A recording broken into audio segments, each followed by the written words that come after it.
Hello, everyone, and welcome to the third panel of the day. This is kind of our gaming day where we're talking about all sorts of different kinds of games.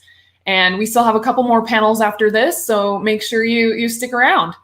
I'm Marlee. I'm with the Stolen Droids Network. I am on the Cutscenes and Cupcakes podcast, as well as the Stolen Droids podcast. We really hope you guys are enjoying the panel so far. It's been a really great week. If you happen to miss any of the live broadcasts, you can still watch those videos. Just make sure you go to the Utah RemoteCon page or the Stolen Droids page, and you can find those videos there. And you can also find them on the Stolen Droids YouTube channel. So make sure you guys are going there and stay tuned for next week because we have a whole bunch more panels scheduled. So we are raising money for Juvenile Diabetes Research Foundation, or JDRF.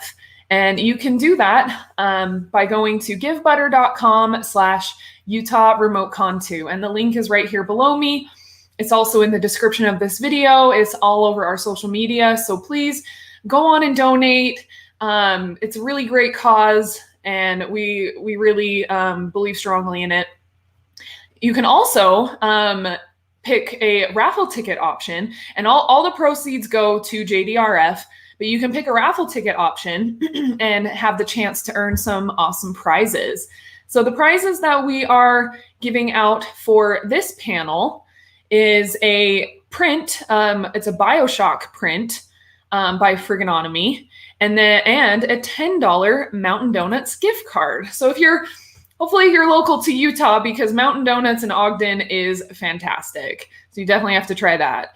And let's see, what else am I missing here? I think that's it. So I'm just going to go ahead and bring the crew in. And today we're going to be talking about video games that have changed the future of gaming. So we'll kind of take turns introducing ourselves. So I already said I'm Marlee with the Cutscenes and Cupcakes podcast, and we'll just kind of take turns here. So go ahead, Erika. If you don't already have my little intro memorized, I'm going to be very upset. But I'm Erika. I am also part of the Stolen Droids family. I run The Let Us In, which is a system-changing TTRPG podcast. We are starting our second season, and that comes out on June 4th. Awesome. Brian? What's up, everybody? My name is Brian Alexander. I am a gaming enthusiast, a gaming student, and a gamer, period.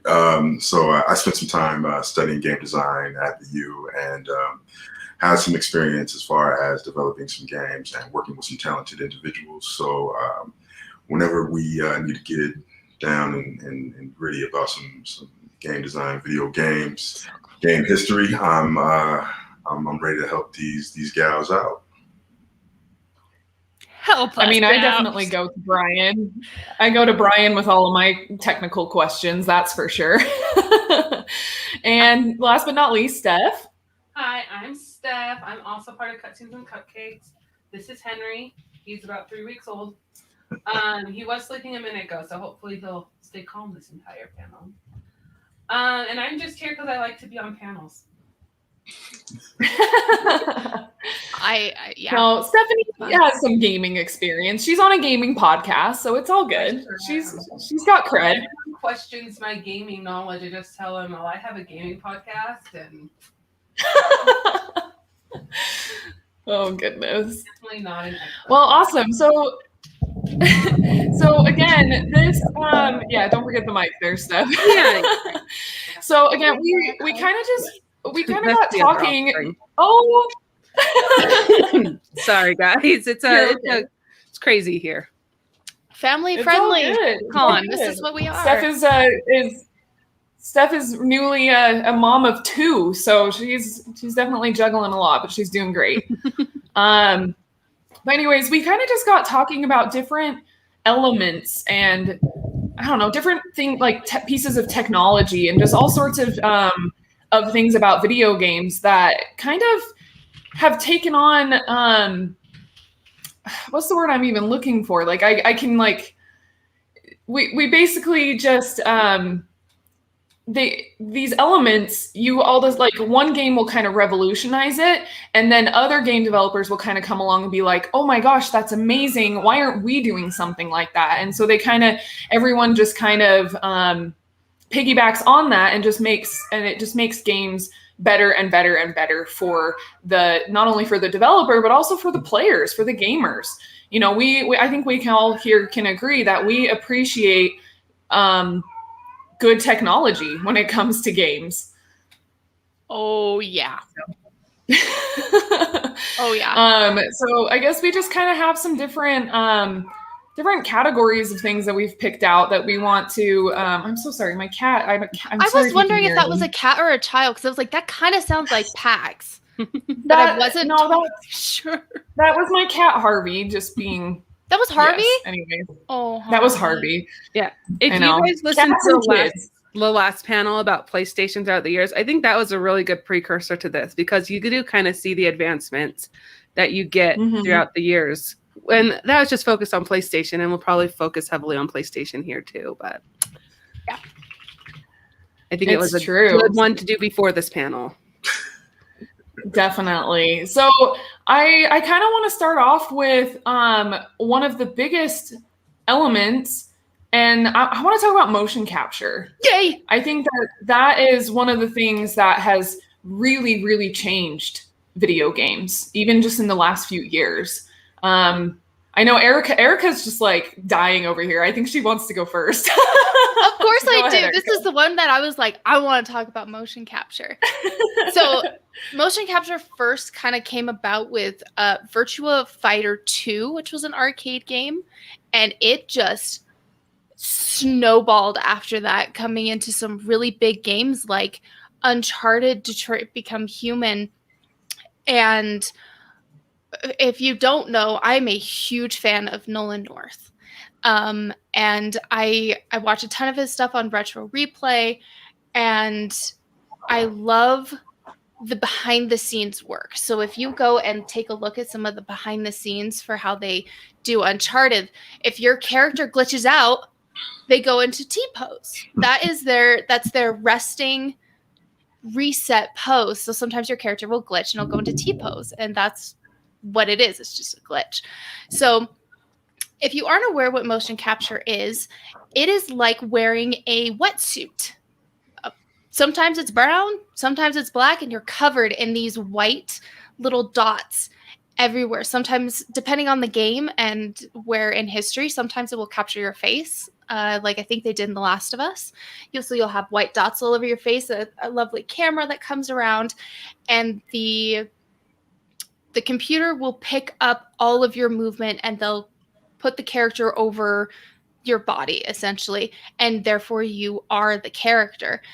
And it is absolutely fascinating to me, because it kind of really stemmed from a lot of work that Andy Serkis did for Lord of the Rings. That brought it into a bigger light in movies, because he's just so fantastic with his body and how he moves. And so when it comes to video games, it gives it a lot more of a personal touch, because it's like that person was actually performing that movement. So like in The Last of Us Part 1, where Joel and his daughter are thrown into the thick of it, and his daughter, spoiler alert, gets shot and killed. And Troy Baker, who plays Joel, is having to act out physically, emotionally, with his face, all of that. So it gives it a lot more emotion and personalization. So another fun fact, because I'm good at those.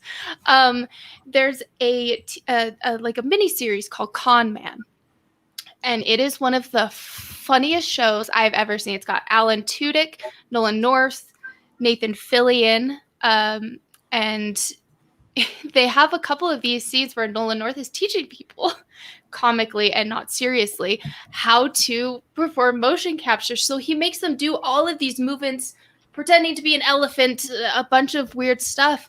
And because that's how it's going to translate into the game. The movements that you make, everything you do needs to be perfect.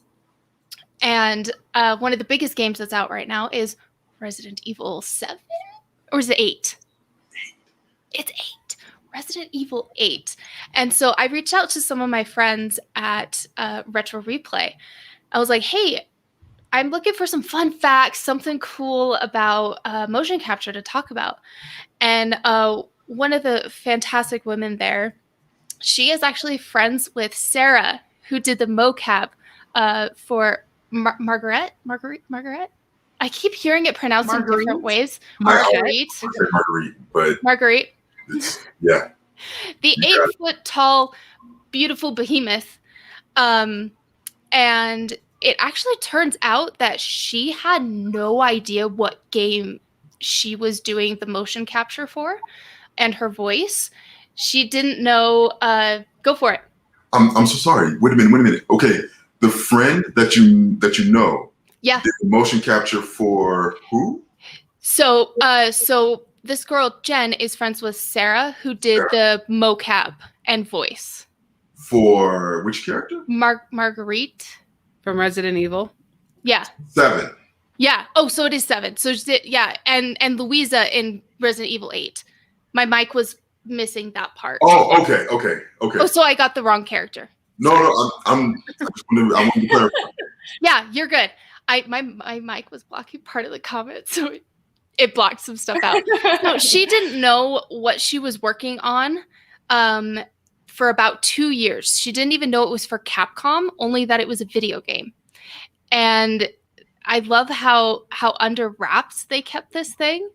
And they probably continue to do the same thing with Resi 8. So I thought that was really cool.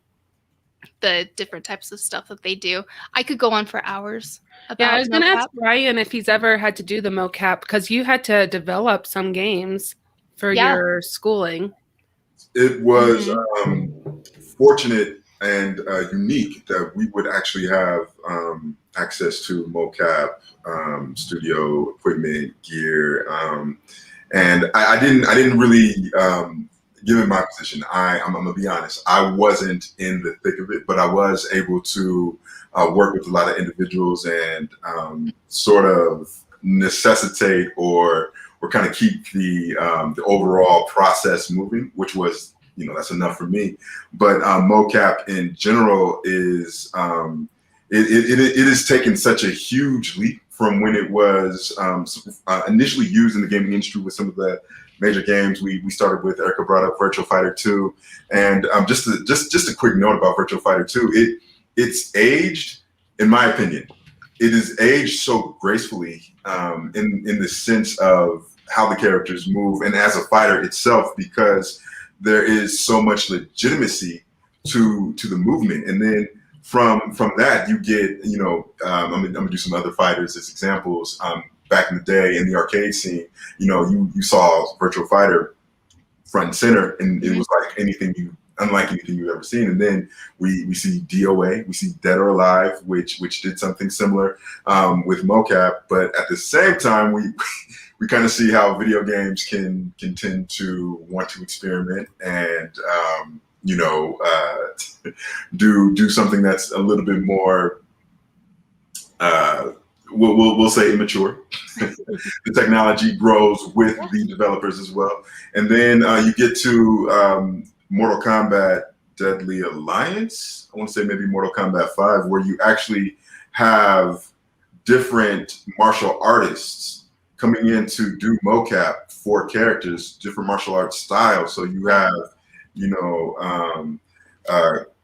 I want to say, you have a Jeet Kune Do, you have Jiu-Jitsu, and all of these moves are now being matted to, Johnny Cage or Katana, and it adds so much more credence, because you're seeing these sick performances on these classic characters. So, do you think they had to mocap the fatalities? The spines coming out of people's bodies. That's a lawsuit. Absolutely. I want to. They even they introduced a character at one point in Mortal Kombat called Mocap, and he was basically, you know, in the wetsuit, everything Erika lays out had the balls all throughout his uniform. So development studios made no qualms about motion capture being the future of the industry. It's cool seeing how they progressed it to like mocapping their faces. I loved that advancement because it's so hard to at least from not personal experience, but other people's stories, it's very difficult to animate a face, and to have that kind of reference be there for you after like all these advancements is probably so much easier. I think they did an excellent job at that, especially facial capture in The Last of Us 2. Yes. They really put a lot of effort into capturing both the main characters' facial features and emotions, because it's such an emotional game if you haven't played. Be prepared for tears. Well, and even, I know, right? And even just like the fact that those characters don't look like the actors, but they still were able to capture their emotion though, and be able to, yeah, exactly. And sorry, kitty.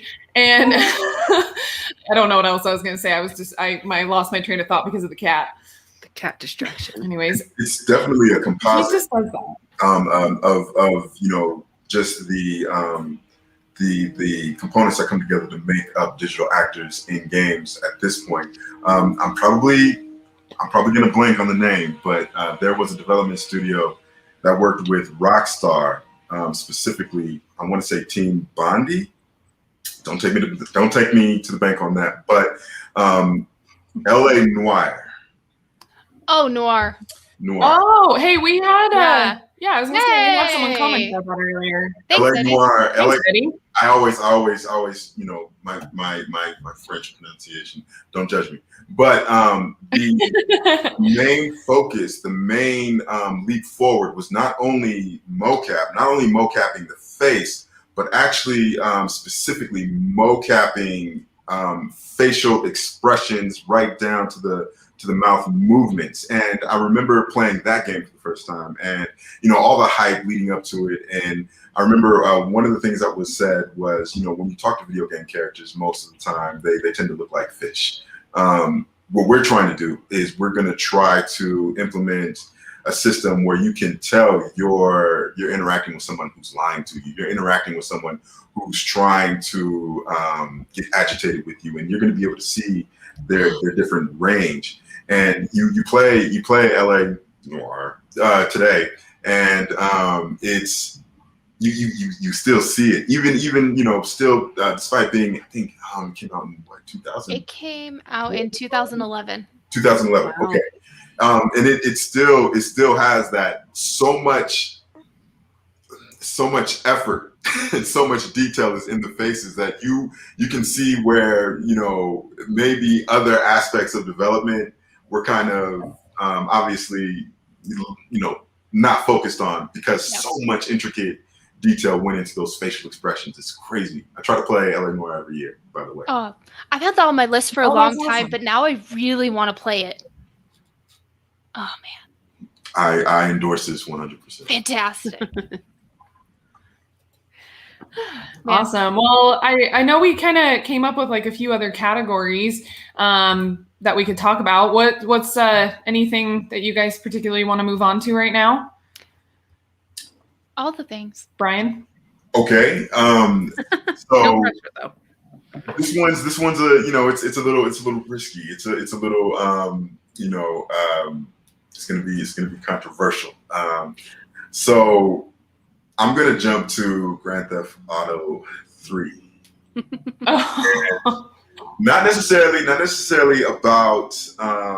I'm not going to talk about anything about the narrative per se, but more so the framework, the format that literally defines every video game that we will play 9 times out of 10 in the next probably 10 to 20 years. The mini map, the open world, the notion of being able to be non-linear in your progression in gameplay. I've always had a sneaking suspicion, a sneaking feeling that due to the success of Rockstar Games, Grand Theft Auto 3, that basically laid the foundation. That was the precursor to everything that we are essentially in love with today, game-wise. What are your thoughts? Is GTA the first people to do that? Wasn't like Ocarina of Time was pretty open world, wasn't it? Ocarina of Time was pretty open world. It was definitely, day-night cycle. You had the world of Hyrule basically ready to go. And I mean, you can even take it back to if we want to do that, if you want to play that game, we could take it back to the original Zelda as well. The only reason I'm citing Grand Theft Auto 3 specifically is that sort of mainstream implementation of the open world structure, so to speak. So. I have no frame for GTA. I've never played one. I have a question kind of about open world, Brian, if you know the answer. So I know for some games, depending on your POV, that specific location or whatever you're looking at completely loads in while everything around you isn't. I know that there are some games that like load everything at once, which is kind of like, I'm curious as to which is more effective. I want to say that's probably, as far as effective, don't give me that burden. I'm not going to. In your opinion. In my opinion. I think essentially trying to define a world that is where you actually have the digital real estate to represent is going to be in your best interest. Meaning you're not going as big or as small as you're not trying to do smoke and mirrors. Basically, you're representing what you're capable or what you're able to represent to the player. Yeah. That's always going to be the best bet. No. Okay, I feel that's always going to be the best bet due to the fact we have so many examples of games back in the day that sort of played around with fog, right? One of the best examples was early Spider-Man. Early Spider-Man. I want to say Activision. That was probably never solved. I don't remember. But anyway, you would web swing around New York, and they literally wrote into the narrative that Doc Ock unleashed a sort of fog in New York. So as you're swinging around as Spider-Man, you're seeing everything sort of emerge through the fog. So there was a narrative. Oh, that's smart. Right. Now, once we got to open world and once we saw what developers were capable of, it literally was almost just overnight. You had this expansion of, well, how far can we push the map? How bigger can we make the map? And I think another example from Spider-Man, the classic Spider-Man 2, where Activision basically came out and said, everything you see is everything that you can interact with. Every skyscraper that you see, you will be able to scale. That's cool. That the draw line, you will be able to go to that distance. So I think once we get to the point of seeing developers understand how to utilize that technology, it just shot like it just took off, and now. Maybe I would even argue maybe it's time to kind of rein it in, because what happens when open worlds get too big. But that's an argument for another. Thank you for answering my question. I do think it's kind of interesting. GTA is kind of going like really hard role play heavy right now. So it is interesting that I think that RPG is getting. It isn't getting huge. It's always been huge.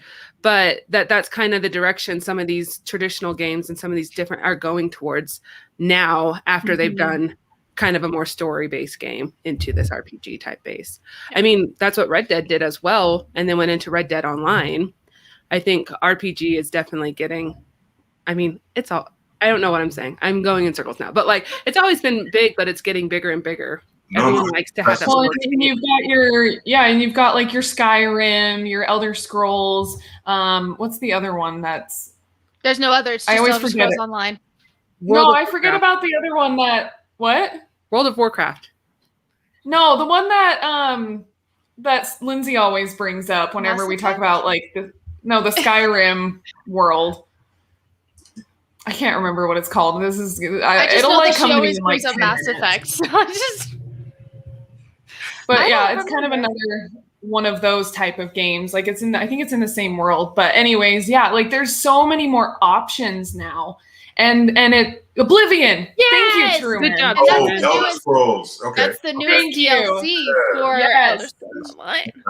That was bugging me so much. But anyways, like I think it's really cool that they have so many RPG options, but there's also within those RPGs, there is like a storyline that you can do, some story missions and things. So you can still get that part of gaming out of it. And yeah, sure, some online RPGs do it better than others. We're not going to talk about the Avengers game. But like, there needs to be a good balance between the two. That way you can, for those people who want to get into like the Elder Scrolls or even Red Dead, like if you're wanting to get like an awesome story, you can go and do that for a time. But then there's also the online, you want to be a part of that world. I mean, but at the same time, like you want to have options. And so I think it's really cool that a lot of games are offering that now. Yeah, I absolutely love that, because a lot of people want the same world, but they want specifics within that world. And I'm always going to bring up Elder Scrolls because it's my favorite game, because it has everything that a player would want. It has the PvE, it has the PvP, it's got online to work with your friends, all sorts of stuff. And so seeing the games with multiple capabilities like that and Red Dead is so much more like immersive as well as inclusive. So you can play with your friends, or you can continue to do the same exact thing by yourself. You don't have to have these specifics. I think though, as a game developer, that can be really difficult though, especially with greedy players who want everything perfect the day that it comes out. I mean, that pisses me off. How many games this last 2020 that had to be postponed, that had to be new release date after new release date after new release date. We want to have these huge open worlds. We want to have huge storylines, but I don't know if that can always fit the game or the time frame that we want them in. Yeah, it could be a hindrance in a lot of cases. I think. Yeah. I, in my personal opinion, I think they came out with the Avengers game way too early. I think they should have taken more time to put more focus on the story and make it more balanced than they did with the online capabilities. The Avengers game costs millions of dollars to make, and it's not making back the money that it costs to make it, which is unfortunate. It's so sad. Because we know Avengers and Marvel has great storylines. We just didn't see a fully developed game from them. Yeah, I will always be okay if a developer says, hey, we need to delay this game a little bit. Sure, that's fine. I know it's going to come out eventually, so take your time. And it makes me really upset when people are like, oh, this game was slotted for this time, and, why isn't it done? It's like, well, obviously there's some bureaucratic or some other form that is preventing them from getting the game out. Just be patient. It's coming out. Just wait. It's okay. You'd rather have... There's a lot of controversy when it comes around like Cyberpunk 2077. But they are a good example of the two things not to do. One, take 7 years of development and really only start doing it 2 or so odd years before it comes out. And not being prepared with the current consoles. I think that they should have taken more time. They really should have. And yeah, you may disappoint some people, but the development of the game is really important to the community. To piggyback on that, do we think that the PS5 should have come out when it came out, or that was kind of a result of Xbox coming out with their Xbox Series X? Oh, that's a good question. That's hot. That's a hot question. I mean, yeah, definitely. Yeah. I know we could spend a lot more time on that. And we definitely have opinions on that. Right. But I guess I definitely think like I'm excited for the new games that are still to come for PS5. And that's honestly a huge reason why I haven't gotten one yet, is because I want to wait until there's a really good game that I'm excited for and then try to get a bundle with it. But that's, yeah, anyways. So one of the elements of gaming and game developing that really kind of, sorry. I was looking at my sister's comment, but I was clicking on it and it accidentally popped up. Oh no, you're okay. I thought like my internet isn't being the best right now, so I didn't know if I like cut out or something.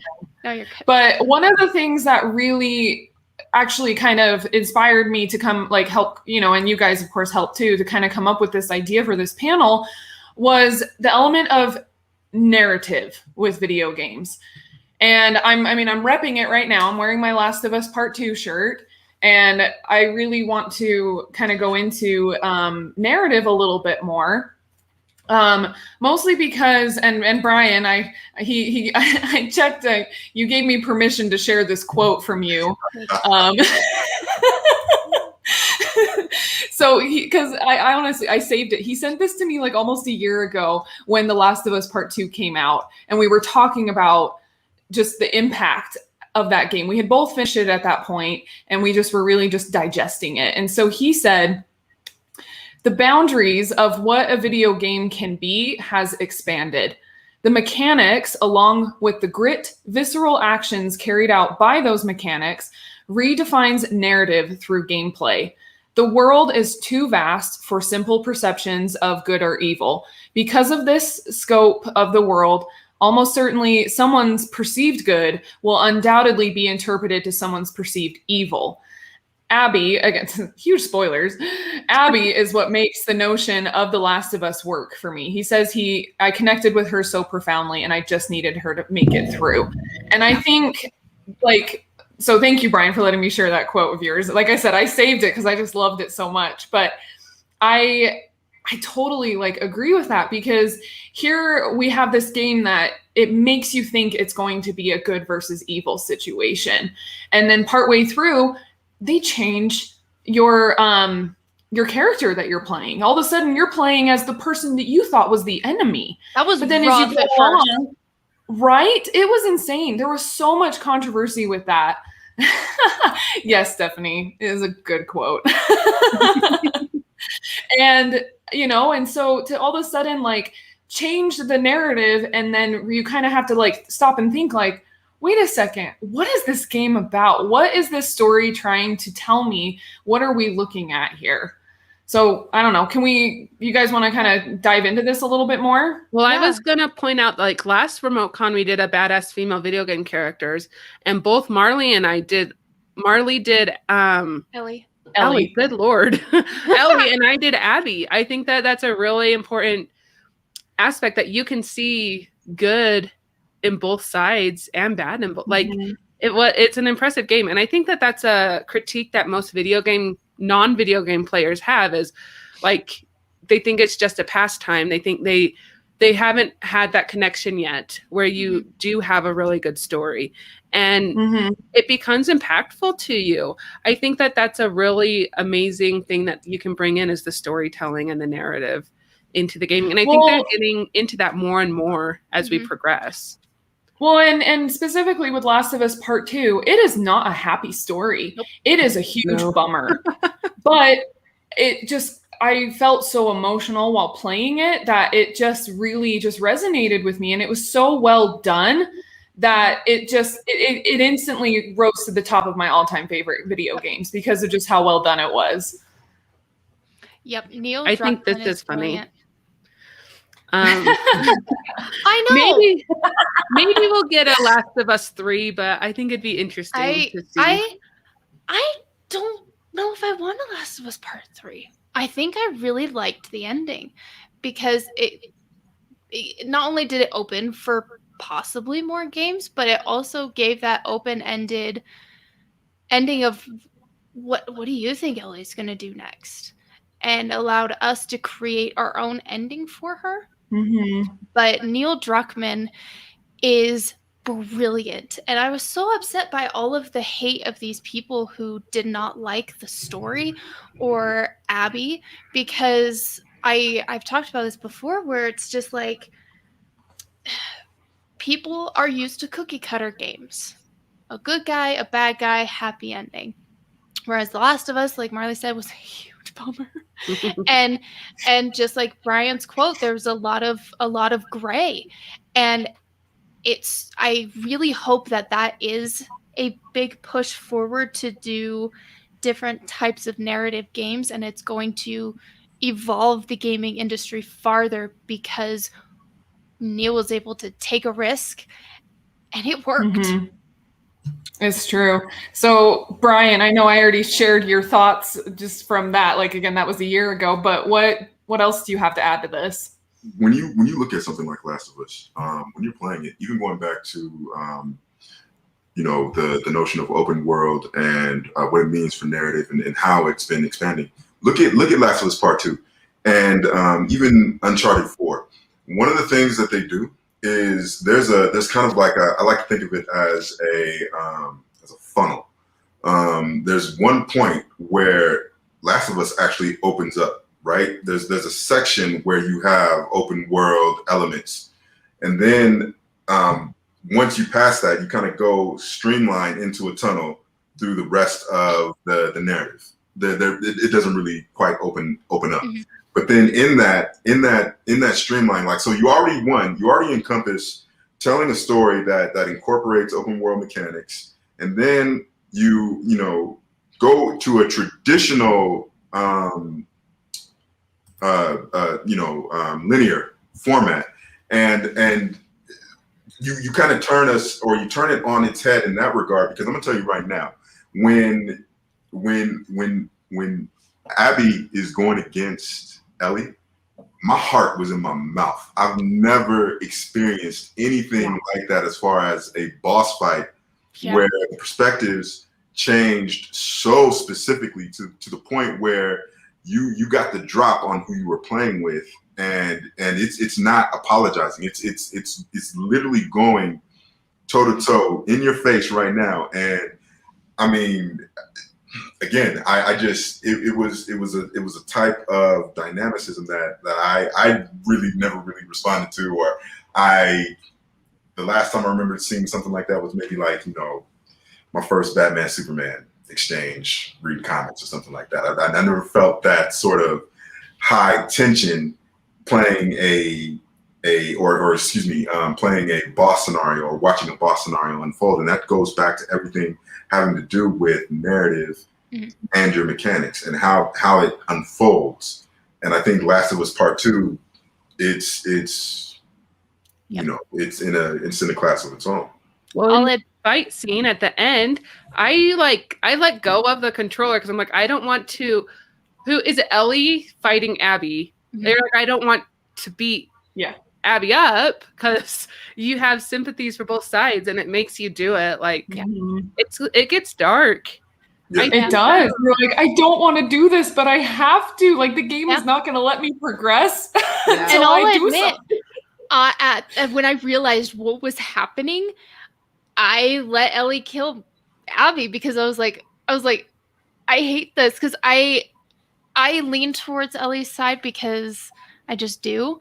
I do understand Abby, and I absolutely love her character. But after playing Ellie and everything for so long in part 1, and then all of a sudden having to turn around and having to attempt to kill her, I was like, okay, it's time for Abby to just have this one quick death, and then I'll get to it. Because I hated it, but I loved it at the same time. She doesn't die, but it made me feel a little bit better. Right, of course. So what other games? Like, I know we've talked a lot about Last of Us 2, because I mean, it's amazing. But like, what other games kind of do this thing with narrative? Like, what other examples have we seen that where they take a risk like this? I was going to point out Red Dead 2, where the whole game you're playing as Arthur Morgan. And then, I don't know, not like 3/4, but like 6/8. That's 3/4. Never mind. But like before the end of the game, you switch, your main character dies, and you start playing as a different character together, and you play. I mean, the last part of Red Dead 2 is a little boring because you're just building things. Yeah. But it is really interesting that this character that you've grown to love, that you've grown, like, his story is really impactful, dies, and then you have a new character that you're like, you have connections to, but you have to rebuild a connection to as well. Yeah. I'm to second that. There was the all-time, you want to talk about risk, you want to talk about, just smokescreen. Metal Gear Solid 2, Sons of the Patriot. Sons of the Patriot. It was you're playing as the titular character of the titular character of the series, Solid Snake. We've all played the demo. The demo was insane. Everybody's just ready to see how this game is going to unfold. But then something happens right at the beginning of the game. You get to this point where there's this major cutscene, and you jump, you progress maybe a few years, and next thing you know, you're hearing someone else talk, and it's someone who is mimicking the voice, the very gritty, very recognizable voice of the character, but it's off. It's very like, wait, no, who is this? And the hero emerges, and he's in like this wetsuit. He takes off his mask, and it's this new rookie soldier, blonde guy who nobody knew was coming or even expected, and that's who you play as for the rest of the game. It was a big deal. A lot of people weren't psyched at first, but it sounds like Falcon and Winter Soldier. I want to share my I'm just gonna keep calling her my sister, Kelsey's comment. I think that is a really good example. Ocarina of Time does a heart-wrenching job, make you save people, reverse time and undoing it, and credits showing you who you saved and such.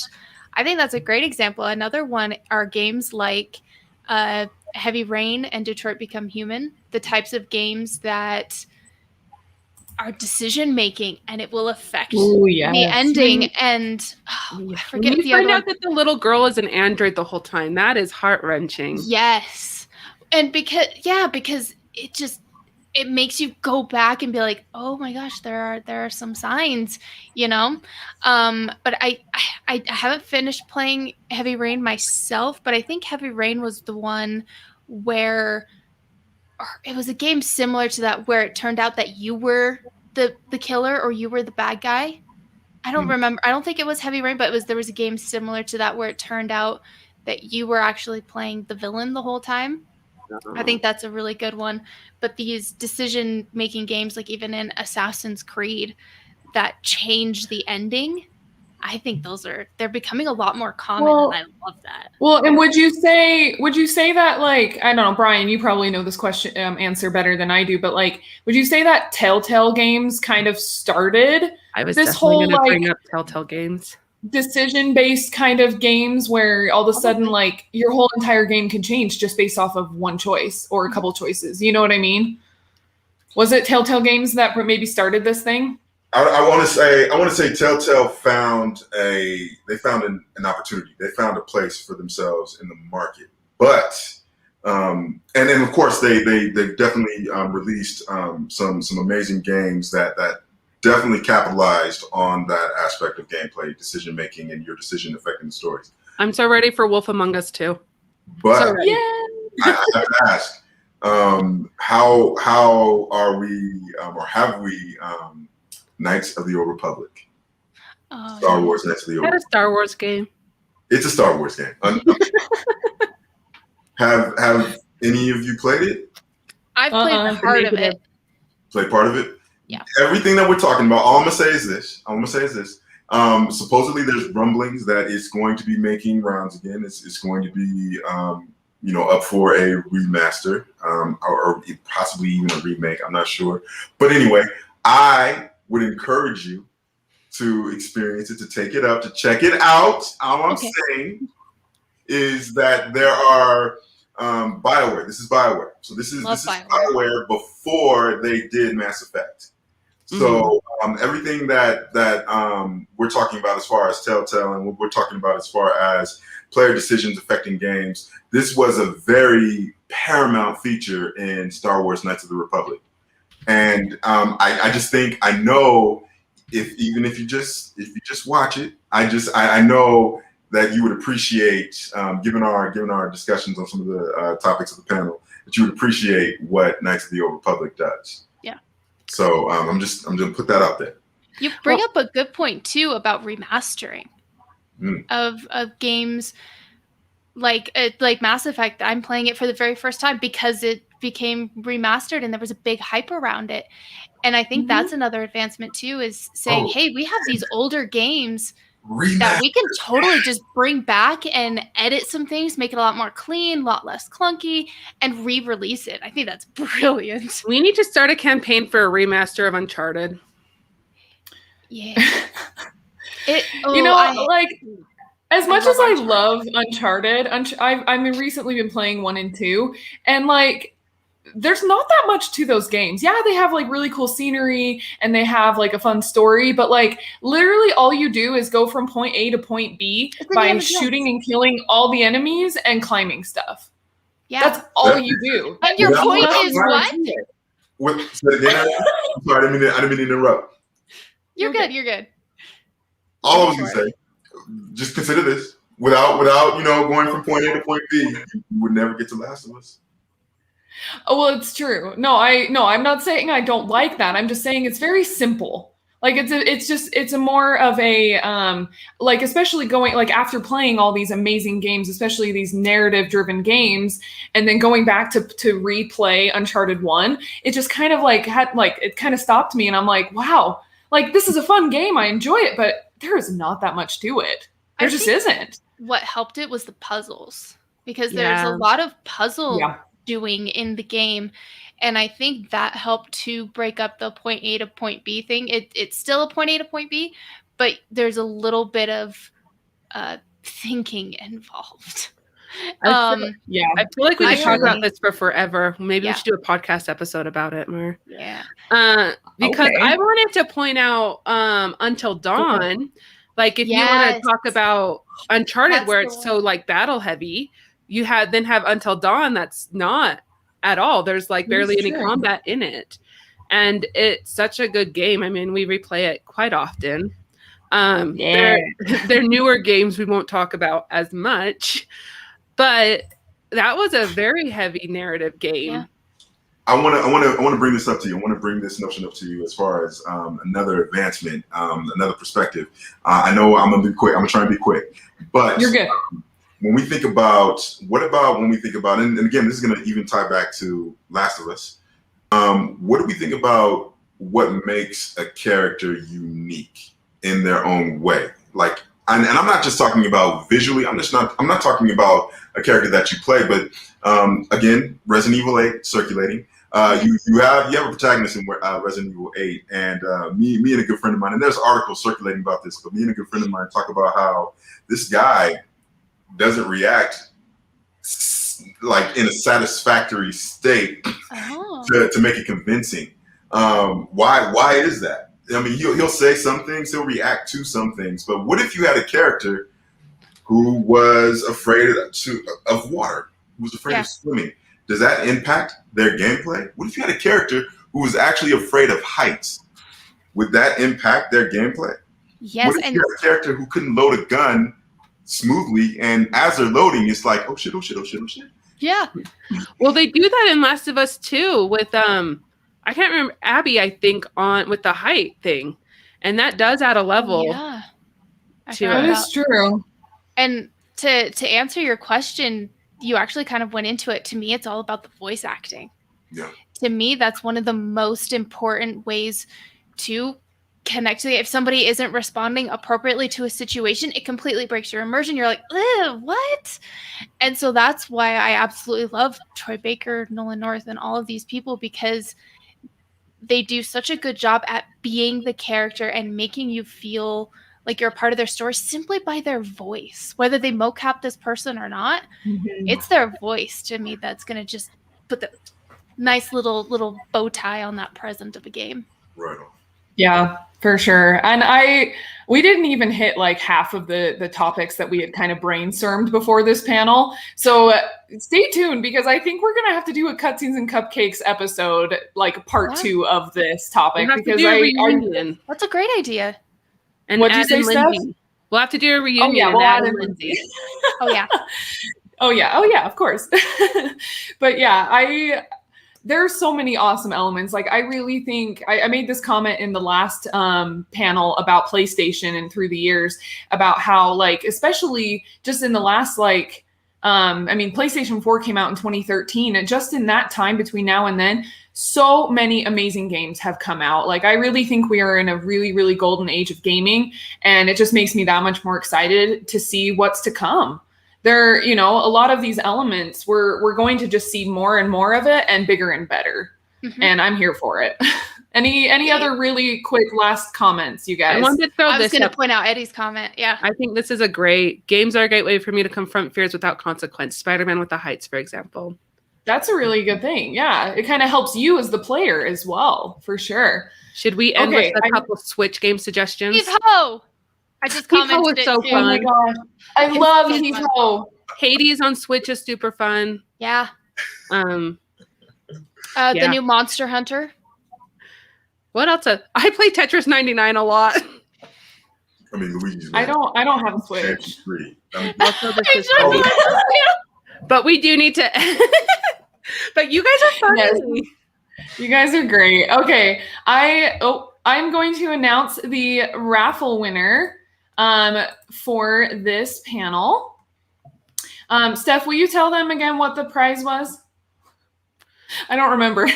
It was Bioshock, right? A Bioshock print? Yes, it's a Bioshock print and a gift card to Mountain Donut.